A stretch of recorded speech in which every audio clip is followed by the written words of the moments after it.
श्री अमरेंद्र दास। बाचस्पति महोदय, आमर कटक रु जगतसिंहपुर जावाई जो मुख्य रास्ता अच्छी से मुख्य रास्त गोटे रेलवे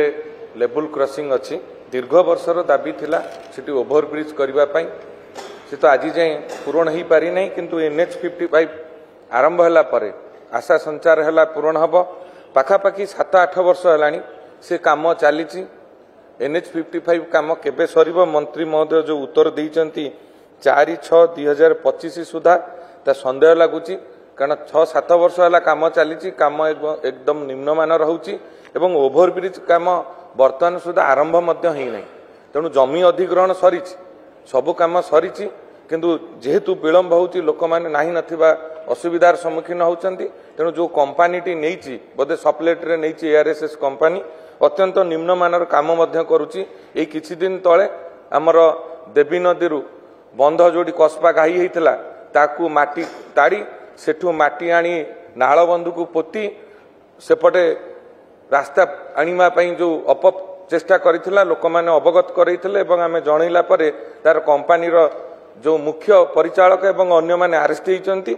मु सेथिपई साधुवाद देवी सरकार को एवं मु आशा रखी मंत्री महोदय ठारू जे मुख्य रास्ता जगतसिंहपुर एवं बालिकुदा सभा निर्वाचन मंडली सेटा हूँ मुख्य रास्ता सेटा केते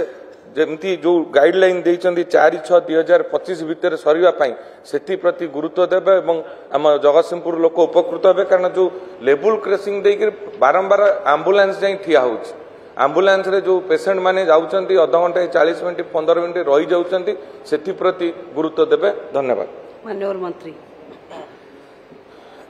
ये प्रश्नटी माननीय विधायक अणतारका प्रश्न भी थिला, तेणुक मो कह कथा ए गोटे कथा तो आरोपी बाबद रे तार निष्पत्ति निया जाउची एवं जो काम सारिबा कथा कहिसंती काम ओडिसा रे जो जगह काम होउची तार कड़ाकड़ी भाव में तार रिव्यू प्रक्रिया आरंभ होइची एवं एक आमे खूब शीघ्र एक मासिक रिव्यू रो जो प्रगति कौन होउची कामर ता से गुड़िकर मासिक रिव्यू करिवार व्यवस्था भी आरंभ करूचु। तेणुकरी जो टार्गेट डेट जोटाक अच्छी जे जून 2025 सुधा से काम को सारिबा पई आमे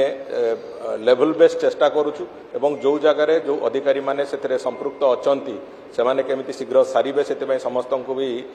निर्देश भी से भलिया अच्छी। तेणुकरी आमे आशा करूचु से कथा जो दिगरे जो अग्रगति जो भली भाव हवा कथा से अग्रगति निश्चित भाव